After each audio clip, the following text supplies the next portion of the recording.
Hello and welcome to the Our Community Listens podcast. I'm Adam Salget, and with me today is Leanne VanBeek, Chapter Leader for OCL Michigan. Today's topic is empathy. When is enough enough? I know that empathy is a big part of OCL, Leanne. Can you tell me a little bit about where this topic came from? Yeah, sure, Adam. It's probably a little counterintuitive. We spend all this time in class teaching people how to have empathy, and now this question seems to be saying to us, am I supposed to stop it? Yeah, it does a little bit, and I see what you're saying. I think that one of the things we've heard from a lot of alumni is that certain situations they encounter are very emotionally draining. And when they are trying to have empathy and connect with people in that space, and maybe the person's really struggling, they start to experience a drain themselves. And so I think this question is really coming from a place of, I do care about people, I want to have empathy, I want to connect, but what happens when I'm losing myself maybe in the process, right? When I'm just totally drained and I'm feeling like, how long do I have to try to stay in this space with someone? Right, so your fuel gauge is on E, and that E is empathy. So maybe we should start with breaking empathy down, because a lot of times when something is large and cumbersome or takes a lot of energy to do it, it's easier when you can break it into pieces and start to understand it. So can you do that with empathy? Absolutely. And I think this is a great chance for us, for alumni's sake, especially for those people who are listening, to go a little bit further beyond what we can do in the 3-day class. So when we talk about empathy in the class setting, many of you probably remember, we talk about how do I see it as someone sees it? How do I feel it as someone feels it? How do I make that connection? What's interesting about empathy is that there's been a lot of social science research done in this space, and Daniel Goleman is one of the people who's probably at the forefront of that. He was the person who wrote the Emotional Intelligence book in 2005. He's a well-known psychologist, and he's really broken empathy down into 3 different types. And so the first type that they talk about is cognitive empathy, which is basically I can hear what you're saying and I can understand it. So it's sort of like my head can connect with what it is that you're talking about in this moment. But not necessarily the feelings, and that's something we get to later. So this cognitive empathy, what kind of professions might someone deal with this type of empathy? Yeah, so we will frequently hear that a lot of times in certain professions, people will move to cognitive empathy almost as a defense mechanism, right? Like, I understand where you're coming from, but perhaps me having to feel that with you is so taxing that I can't let myself go there.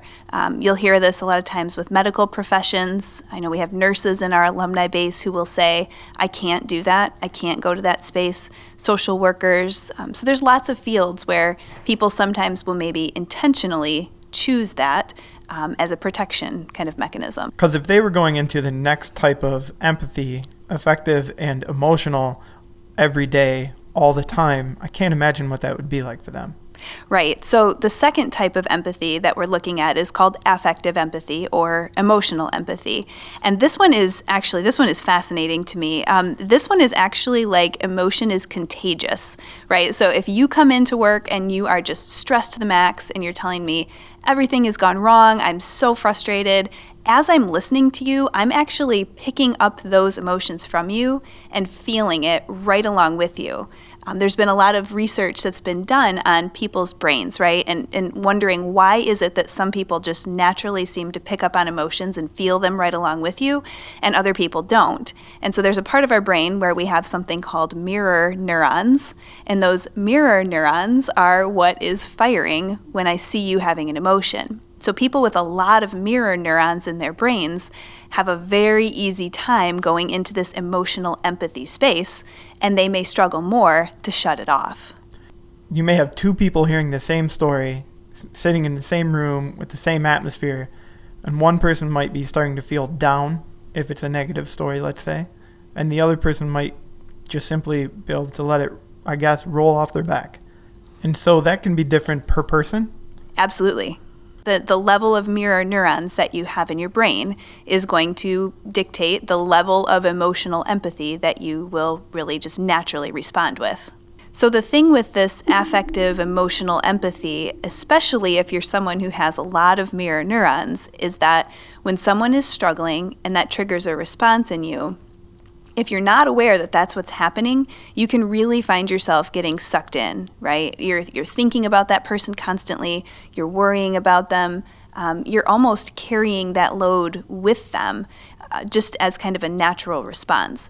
And this is the kind of empathy where I think sometimes people start to feel like this is so taxing, right? Because I do care about the person, but to feel it right with them all the time is creating a wear on that person, just like it is for the person who's actually going through the situation. I will also say that I think the affective empathy is not necessarily a bad thing, right? If we look at our class content and we talk about, again, I think we referenced this before, but right, if you're the bear and you're going down into the pit and you're trying to connect with something inside of yourself in order to connect with the other person, to a certain extent, we are saying that's a vulnerable choice. Like, I am going to choose to remember what it feels like to feel sad or to feel frustrated or to feel pain. I am going to choose to enter into that kind of emotional empathy with you. I think the question we now have to ask ourselves is, how long can I sustain that, right? How long can I afford to sustain that? Right, and we're going to get into those steps, but there's one more type of empathy that I know you want to cover, and that's compassionate empathy. Yeah, thanks. The compassionate empathy is the third version of empathy, and this is really kind of viewed as empathic concern, right? So when I can say to someone, gosh, I feel for you, right? It's a way to kind of acknowledge, yes, my head resonates with what you're saying, my feelings can connect to where you are, but empathic concern still is kind of a level of preserving, and at the end of the day, I can hope good things for you, I can wish good things for you, I can want for that situation to get better, but I don't have to carry the weight of the responsibility or the weight of all of those feelings with me, right? So I think in a lot of ways it's maybe looked at as the healthiest form of empathy, where we are genuinely caring and connecting, but we also sort of know our own limitations. As concisely as possible, explain the difference between affective emotional empathy and compassionate empathy. I think that the emotional empathy is probably the deepest level of feeling that you're going to get with a person. I think it's also the one that is incredibly draining, that it's hard to put a boundary around. I think the compassionate empathy is a way of sort of drawing a personal boundary, right? To say, I will feel this with you and I can feel for you, but I also have to remember, where I fall in this and how long I can extend myself for. So that deep affective emotional empathy, those are the people that cry to Sarah McLachlan, donate, save or rescue a dog. Is that the kind of thing? No comment.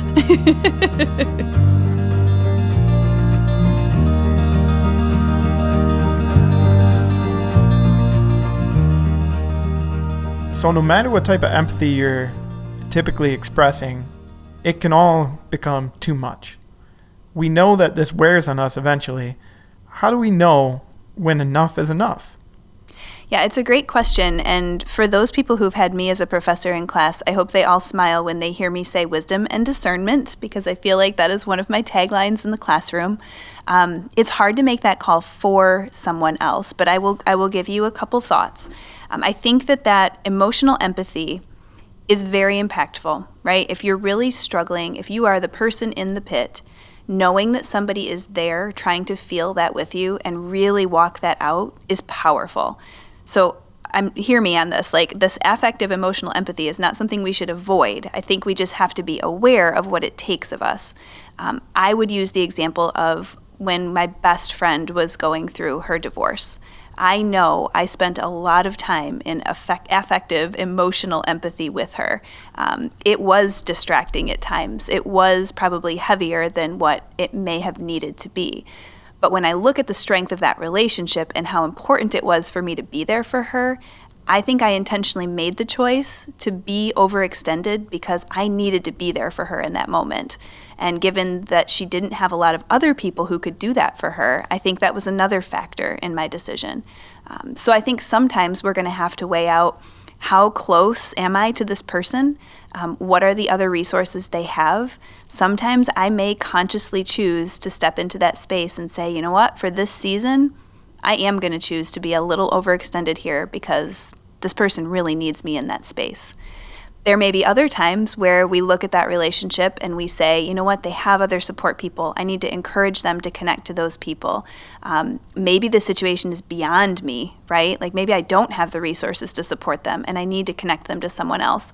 And I'm going to choose to connect with them periodically and touch base and check in on them and still have that deep empathy, but know that I have to kind of ration it, right? Like I need to kind of stagger out what I can handle myself. Right.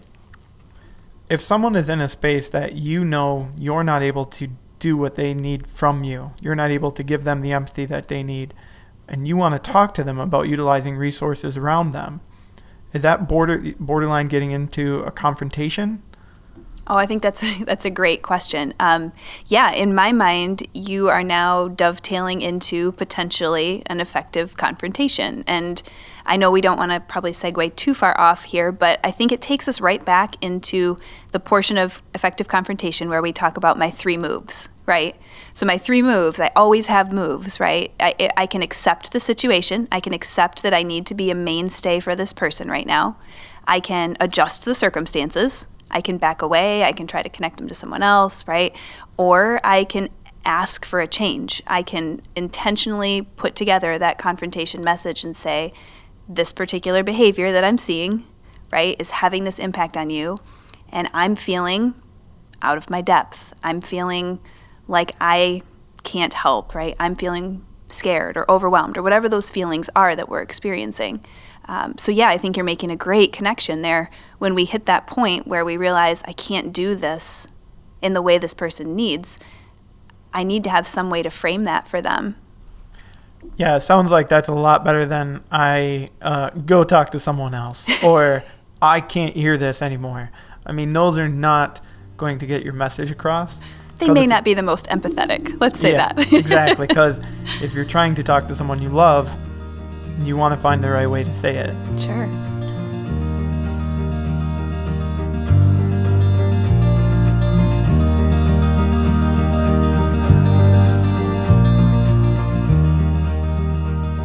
So if we find ourselves in situations where we're constantly running on E, we have nothing left in our tank, and the next station is miles down the road, which is a vacation to Aruba and sitting on a beach to fill yourself back up with emotion and fill yourself back up with energy and the empathy that you need to put out there for other people.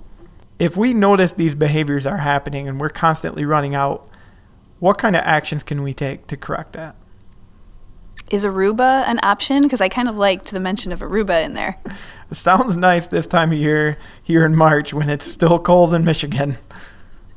So I think it's a great question, Adam. I'm pausing a second just to think about, how do we step into that space? And I think there are some actions we can take. And I think, we've maybe slightly touched on them already, but I think the first thing is being willing to take a really good look at ourselves and try to self-assess. Do I have the resources that I need for this person or that this person needs right now? I think you probably want to look at quality of life, right? How am I present with the other people who need me? Are parts of my life maybe suffering because of what I have to give in this one area? And that's a hard thing to do, right? Because presumably we care a lot about this person that we're extending ourselves for. Mm-hmm. But I think that self-assessment is a really important part of stepping back to figure out, can I do this? I think another thing that's been helpful for me in the past has been to try to give myself timelines, as funny as that sounds. So if I realize I'm in a place where I'm really overextended and, maybe I can make space in other areas of my life that I can recharge a little bit to be able to pour out. But if I can't, there have been times where I've said, okay, I can give this another week, right? Let me see where things are at in a week. But if things haven't changed at that point, then I probably need to try something else. So I think those are a couple tips maybe for people to think about, that real self-assessment, that hard look at what I'm doing and how it might be impacting other parts of my life. And then maybe trying to think about, is there a realistic time frame? Like, can I feel good about giving it a certain amount of time and then maybe having to make a different call? Leanne, what would you say the takeaways from today's conversation are? I would say, Adam, that I think it's an understanding of these 3 different types of empathy, the cognitive, the affective, and the compassionate, and probably also knowing that this emotional empathy is a powerful tool, But it's okay sometimes to realize when you've done as much of it as you can, and that you may have to make that switch back to compassionate empathy, and that's okay. Allow yourself to be okay with that. Allow yourself to be okay with that. Yes.